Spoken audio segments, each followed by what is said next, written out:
Hey there, folks. I'm Matt Hansen, And I'm John Johnson. and you're listening to Planes, Trains, and Comic Books. the podcast where we discuss favorites we've reread, comics we want to read, and everything in between. And here's the comic we picked this week. Welcome back to another episode of Planes, Trains, and Comic Books.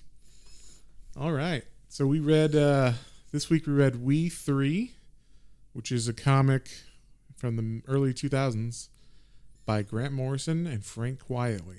So that team in particular, oh, I know what they did. They did, we were talking about this earlier before the podcast of what stuff John has read by Grant Morrison. They did All-Star Superman. Oh, that's why the art did team. look familiar. Yeah. Okay. It's very pretty. So this time it was a book called We3, which is basically, and I told John this when I was telling him we should read it, was Homeward Bound meets the Terminator. So you juxtapose those two things and you get an awesome, touching book about two doggies.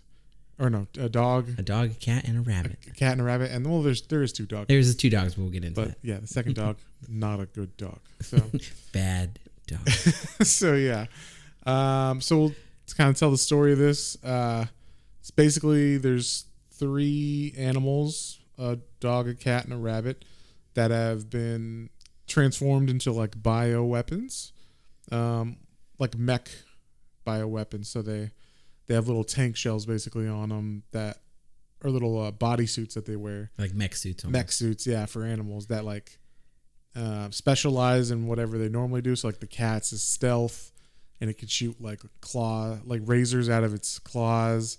And then the dog's like a mini tank. The rabbit's kind of like your.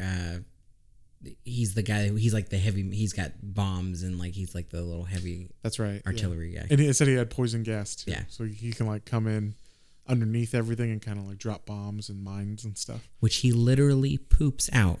How clever. And it's adorable. It is. And they look like they're little round mines too. So they're like, yeah. They look like little rabbit poops, which is funny. So the one thing I thought was interesting is, so there's other animals throughout the story too we'll get into, but in particular, the three main animals were all animals that were basically taken from actual people. So they all had homes before this. Yeah. And that was fucked up. Yeah, like... Well, I didn't know if they actually took the animals or if the animals got out and they just captured them and used them. It would be more sinister if they actually like stole the animals. And how do you steal a rabbit? That's what I want to know. Yeah, and like then how did the rabbit also get out too? Most people don't just like, okay, but like I would let my rabbit out to exercise, but in the yard while you're watching it. But while I'm watching it. Not like just maybe they had rabbit pens or something. Like that. And that was the thing I was curious about in the story, is that throughout the reading of this, I didn't understand if it didn't seem like it was an important plot point as far as like that they were not like stray animals they just found, or that they were actually somebody's animals. I think it was the point was because before every issue they would show the little lost pet animal, poster from the owners. So it'd say lost pet, golden retriever mix. It refers to or responds to Bandit. So you're like, oh, his name's Bandit. And then he murders someone. But yeah, so I think it was the idea that just they have owners. That they have, yeah, because I mean their point is that they're trying to go home, but home that home aspect, but yeah. So what they end up doing is the government comes to visit the facility that they're at to check out the progress of this project, this animal mech suit project. And they go like, okay, I think we've seen all we want to see, because they actually can talk a little bit. They have the ability to be like, I good dog, you bad person, or whatever. And they have like a little caveman speak that they can do. And the government's like, what the fuck? Why would you? They're trained killing machines. Why would you also give them the ability to talk? Yeah. So they're freaked out by that. So they're like, all right, we're good. Like, we're just going to decommission these and move to the next phase or whatever. They just wanted them for that, like just to test it out. And these, I guess they'd been around for longer than they were supposed to be anyway. So once they got all the test data that they needed, they just were like, okay, we're good to get rid of them. But the scientist that's been working with them, I don't remember her name. Roseanne Barry. Dr. Roseanne Barry. She's like, what? Like, this is like, these are real animals. We can't just kill them. You know, she has feelings for them because she's worked with them since, you know, I don't know. All of a sudden she's got a heart for them, even though she's been turning them into testing on them, test robots, whatever. But, you know, I don't know. Maybe she got a, you know, just the idea that they're just going to be killed is, you know, it's hitting her hard. So she decides that, like, I guess every time she's done with them, she has to hit like enter on the computer to save the password for locking down the animals at night or whatever. And she doesn't push that. And then she puts like the syringes that you're supposed to give them to sedate them, that the night crew, I guess, sedates them with. She takes that, or she puts them there like normal, but then the lady who goes to sedate them doesn't realize they're not locked up. And then they jump out of her and the cat kills her. And then they're like, well, fuck it, let's escape, you know? So they all three run out of the building and escape. And then it's like, oh, government's got to capture these animals, you know? And they're just like, where are we going to go? And the dog's like, home. We got to go home. We go home. Yeah, we go home. And that's cute. They all call each other 1, 2, and 3 for 1, the dog, 2, the cat, and 3, the bunny. Yeah. So the dog would be like, 1, go home. 2, come with to home. Yeah, come with to home. And yeah, so it's interesting the way that they do that. And then, you know, the rest of the book is just them trying to get home and trying to avoid the government. Yeah, they're on the run from the government. And the government's like, fuck, we just released like mech animals, which the public isn't going to be down with animal testing like that. And they're going to kill people too on accident or on purpose. So yeah, that's basically the story of it, is them trying to get home. In the meantime, the government's trying to track them down. So what'd you think about the whole book, John? Like the intro and all that. It was pretty violent. Oh yeah, no, it didn't pull any punches. Like literally, you start it and there's a guy like jogging on a treadmill or something, and then he hears something outside. So then it goes to a bigger picture, and he goes to grab some like Uzi guns off of his little desk and starts firing through a door. And then he kicks through the door like, okay, I got whoever was there. And then he's like, what? Because you're not seeing what they are yet. And then it's just a fury of bullets through this guy, and he becomes like ground beef basically. Yeah, like Swiss cheese. Just actually, the panel is really interesting. It's like a whole page spread, and it's the guy in quotation marks flying backwards, but all the bullets are like straight in front of you as the reader. So it's kind of like the Matrix, where they where the bullets are like front and center, and then you have to look past them to see the body of the man that is now Swiss cheese and gross blood and everything all over the place.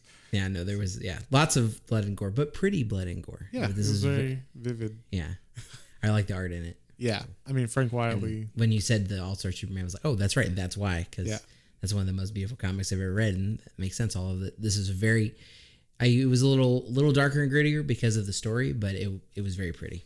Yeah, the art was beautiful. Yeah, it was very, very well done, both in writing and in art. So, and then also about the art, it was very like, oh, we can do digital stuff.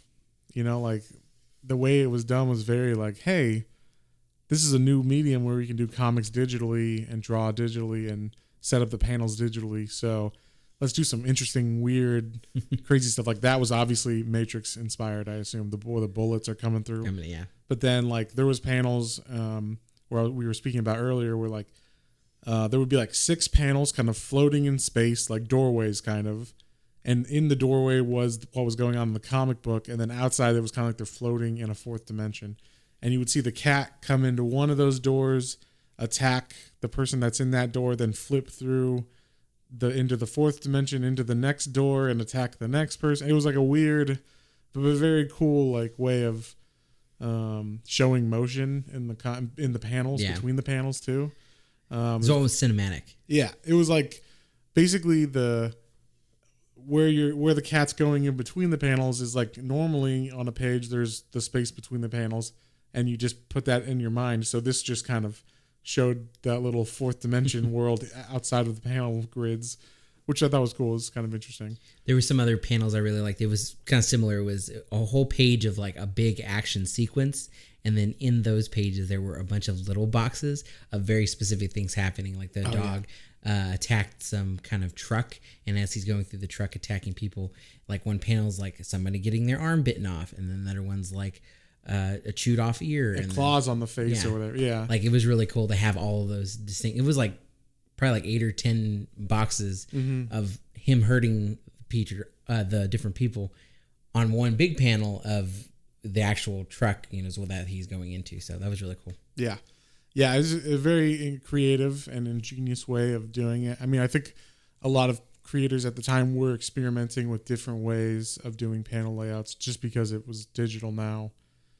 And this one specifically, probably because it was like, oh, it's like a kind of techy story. Like let's go above and beyond. But yeah, the coloring was very, modern. Everything was really modern about it. But yeah, so what else you got on there? I mean, he took some notes. So what we got some notes for, John?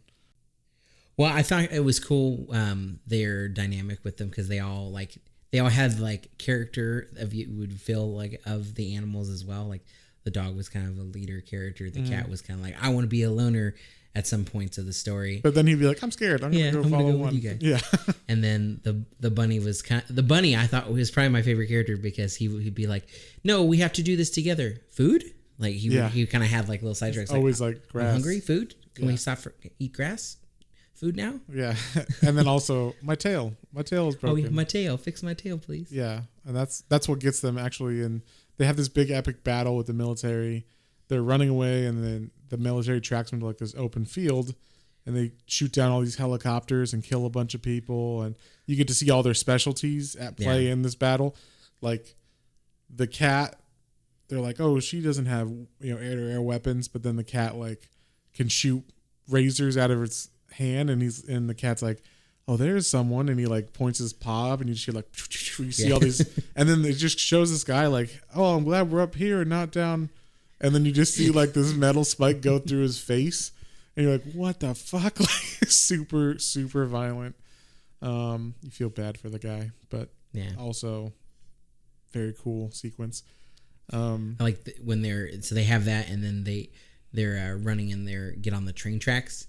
And the government they have other animals they've also tested on. I forgot about this one. And they have rats, like groups of rats. And that was one of the earlier panels when they were talking about the different projects. Yeah, when the government was touring the facility, there was another doctor who was like, check out my like rats that can assemble a motor in 42 minutes.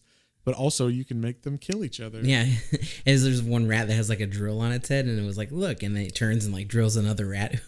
And the doctor's like, see, isn't that awesome? And the guy from the government's like, I'm gonna go pray. Like he's very like unease from that. So they send all these rats after them too, and that was kind of a fun panel too, because the rats obviously didn't stand a chance. They were all literally. I know there's a lot of them. There were a lot of them, but there were a lot of little. So like they might have overwhelmed them, but the dog and the cat were taken pretty good, and then the bunny like took it upon itself to like, I guess, blow up the train tracks where they were coming, so it would kind of dump off all the rest of the rats, kill them all. That was cool. That was a fun little sequence. Yeah. So then they run through the field. And that's right. They run through the field. Then what happens is the bunny loses his tail. Somewhere gets damaged. I think with the train, maybe? I think the train, yeah. And then, so the bunny's kind of like distracted the whole rest of the time. He's like, I don't know what to do, because his tail's bothering him, and he's kind of like one brained. Like he doesn't quite know how to not focus on one thing at a time. So he'll fight, but then right afterwards he's like, my tail broke. And so he finds this, I guess he went down to a road and found this like father, or like stopped this car, and father and son came out. And so the dad's like, get away or whatever. And he had a kid, and the dog was freaking out that they had. And then the guy ends up shooting, because he was a hunter, so he had like a rifle and he shoots the rabbit in the head, but it doesn't kill it. I guess it looked like it just Maybe broke just the little robot like thing that was on top of its head. Yeah. But that also, like made it bleed. Yeah, and so then it couldn't talk anymore. Yeah, then it was just like when it's little bubbles. It didn't really know what it was doing, but then it looked more mad. And then another thing that was really crazy was when, like later on, because this was only 3 issues long, so it was pretty fast. I mean, you could read it in 20 minutes.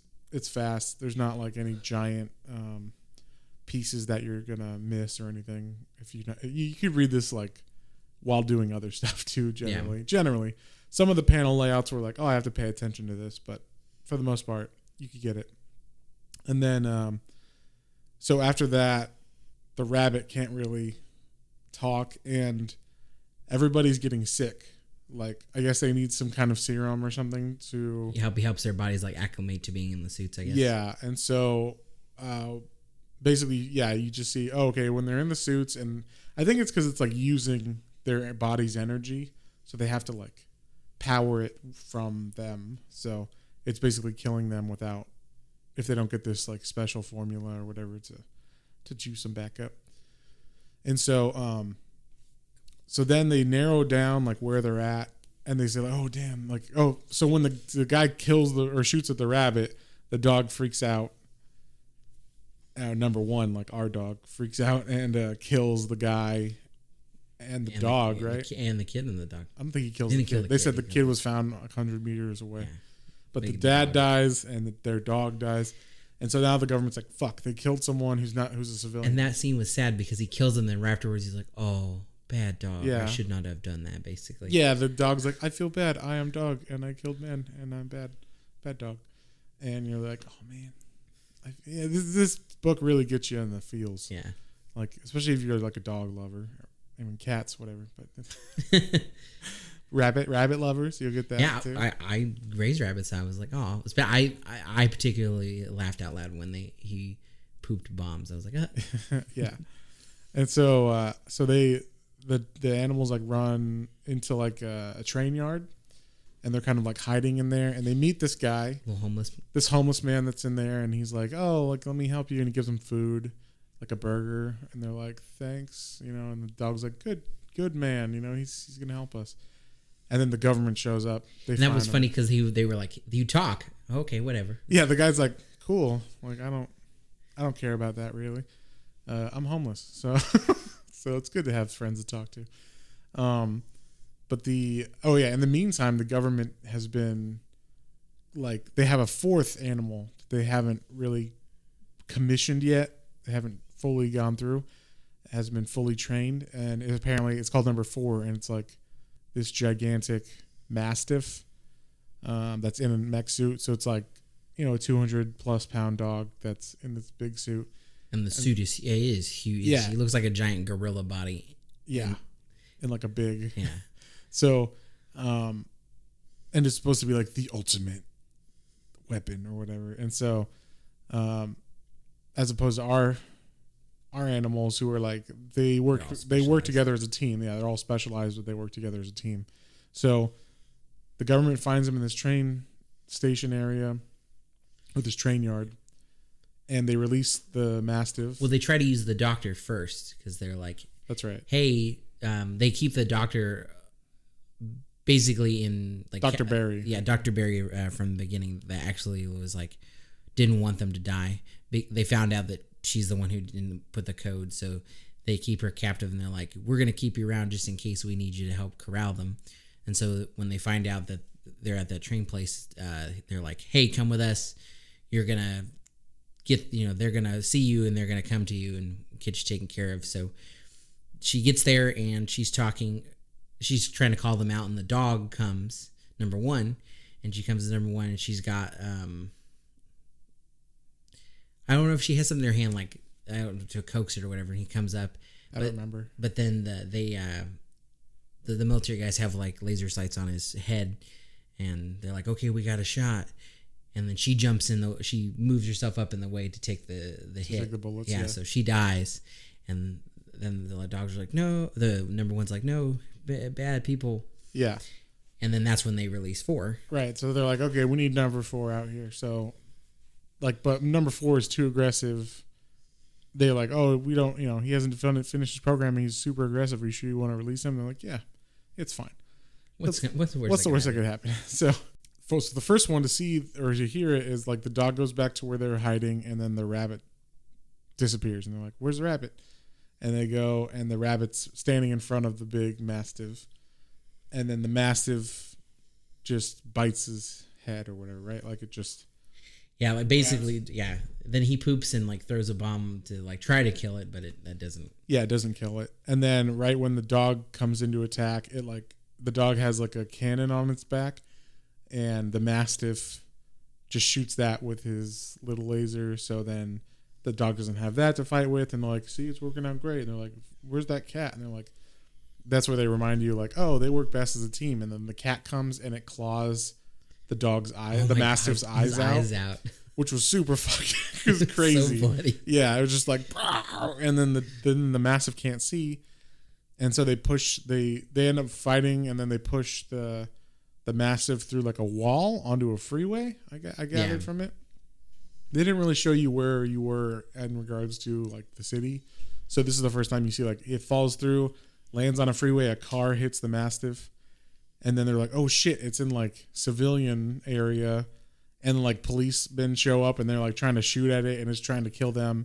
But the dog, our dog, number 1, saves the policeman from the mastiff. And it's like, you go away, you bad dog. I save man or whatever. I'm good dog. And I guess there's like a fail safe inside the mastiff's head where if they say this word over a loudspeaker, which the word is Fido, it will just blow his head up.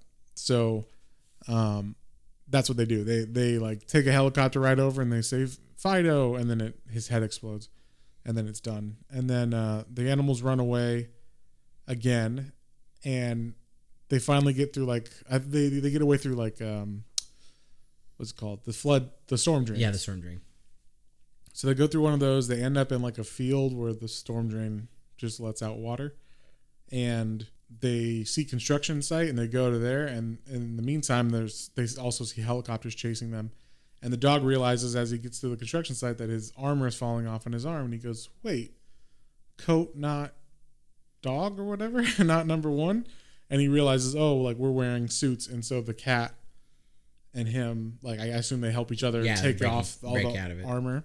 So now they're just regular looking, well, not regular looking, but they have like these like pins and metal like screws, patches of skin missing, hair missing, and so then they run away, and all the SWAT team that came was like, oh, it's just a bunch of armor. They got away, like they took off their armor somehow, and then you see this. It just cuts forward to this homeless guy. And he's got the homeless guy that was from before, and he's got a cat and a dog, and they have like little shave spots on them and stuff, but there's no metal on them anymore. I guess he took off all the metal. And then he's like sitting on some steps of a courthouse, and there's a bucket, for money. And I guess the head scientist of that place, who you saw before, but he was talking to Professor Barry. Yeah, he seemed to have like, I'm sorry we have to do this, but that's what the government's saying we have to do. So he just seemed like a yes man, like we're gonna do what we're told. Sorry, sweetheart. Yeah. So he you see him because he stops at a newsstand, and there's the newspaper's like the government has been exposed by him. That they're they've been testing on things, and like there are people that are gonna be held accountable or something like that. So he picks up a paper and he walks by the courthouse, and and he sees them, and he's like, oh, those are two fine looking animals or whatever. And he's like, do they need any extra care? And he's like, just love. And then he's like, any change would help though. And then he pulls out like $800 or whatever, like all his hundreds in his wallet, and just gives it to the guy. But he's also like zooms on his face, and he's like crying. And I was like, son of a bitch. Good dog. Yeah, you're a good dog. So there's like multiple times when the rabbit gets killed by the mastiff. I was like, yeah, that part. Yeah, he was my favorite character. Yeah, that was sad. And then at the end when they have the dog, and when the lady tells him, when Dr. Barry tells him that his name is Bandit. That was also. Oh, that's right. She says when she's trying to lure him for the government. She's like, "Oh, hi, number one, you're Bandit. Just so you know, your name is Bandit." And so then he knows, I have a name. And she's like, "Now run." So yeah, he knows his name is Bandit. So, and that's how it ends. Just the animals on the court steps. I'm glad that they have somebody to be with. I was a little sad because they didn't go to their homes. Right. Because it was Bandit. I double checked. It was Bandit, Ginger is the cat, and then Pirate. Yeah, Pirate was adorable. Because he had one little patch over his eye. It was a really cute name. Yeah. So made it even sadder when he dies because you're like, no, Pirate. But yeah. So yeah, overall, great book. It's a fun little read. Yeah, fun read. This would be like a perfect book to give to someone who's like, you don't like comics or you never read one? Check this out. Beautiful art, great writing, touching story. It's 3 issues long.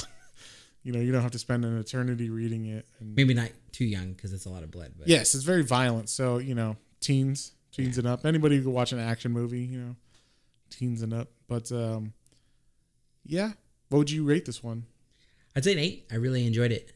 It was definitely up there. I would read it again just for fun. Like, just pick it up. Like, oh, that was a good story. And reread it. Yeah, this could be like a yearly read. Like, oh yeah, that was nice. It's like 3 issues long. I honestly, I want them to make like a cartoonized version of this story. That'd be amazing. That would be really cool. This is definitely something that needs to be made into a movie or something, because it is like a fast, easy story. You could totally adapt it for a movie. It's probably maybe what they were going for when they wrote it. I don't know. It has that feel. Like panels. Some of the panels are very cinematic. Yeah. So, but either way, it should be made a new movie, and they should get a bunch of money for it because it's amazing. But yeah, I would give it. I'll give it a 7, just because, like we've done other one. When you put them up there too high, it's a good read, but it's not like groundbreaking art. It's good art. It's good writing. But it's not like groundbreaking, like for the medium of comics. This is where we're gonna have that thing back and forth because I tend to be like, oh, I like that. I like everything. That was great. Yeah. We won't get into it. I like everything too. But how many Indiana Jones films are there? 3. Okay, there you go. There's 3 Indiana Jones. There are 4. No, there's 3. That's for another time. That's not Indiana Jones, and it never will be. All right. Anyway, back to comics. Yeah, so I'm going to give it a 7 because it's a fun read. It's great to give to people. It's not like groundbreaking as far as, nothing new for the medium necessarily, but it is like a really good entryway for people. So 7's like this is a solid, like good comic. 8, 9, 10, I would say. Like, I think I gave Constantine a 9. I'm biased on that. It's probably an 8, like you said last time. But yeah, like a 10 has to be like Watchmen or New Frontier. All-Star Superman. All-Star Superman might be. We got to read it. Yeah. I can't remember what it is. I read it 10 years ago. But yeah, so I think that pretty much covers it all. Did you have anything else you wanted to talk about? Not in particular. I think that we got it all from crazy, no holds barred finish to sad, sweet ending. Yeah. So if you love Homeward Bound and also The Terminator, give this book a read. Read it. So I guess that's it for this episode. I guess we'll see you later. Catch you on the flip side. Bye. Well, folks, hope you enjoyed that episode. If you did and you'd like to follow us on social media, our Facebook is Planes, Trains, and Comic Books, and our Instagram is @Planes, Trains, and Comic Books, all one word. And be sure to like, share, and subscribe for more recommendations to add to your weekly pull list. Thanks for listening, and we'll see you next time.